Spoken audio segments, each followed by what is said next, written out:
Hello বন্ধুরা, এই যে দেখো আজকে আমি বানাবো আমের আচার। এই যে আম কেটে রেখেছি আর এই যে মশলা। আমি আজকে বানাবো হচ্ছে আমের মিষ্টি আচার। তাই দেখো সরিষার তেল দিয়ে দিছি কড়াইতে। এবার দিয়ে দিচ্ছি আম।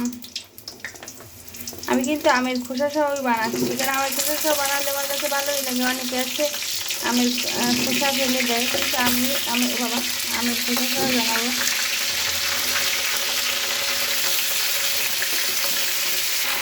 এখন কিন্তু আমি আমের ভিতরে হচ্ছে তোমার লবণ আর হলুদ দিয়ে দেবো। লবণ হলুদ দিচ্ছি, এবার একটু শুকনো মরিচের গুঁড়ো দিচ্ছি। একটু মিষ্টি আচার, তাই একটু ঝাল কম দিয়েই বানাবো। তোমরা তো আগে থেকেই জানো যে আমার ছেলে বেশি ঝাল খেতে পারে না।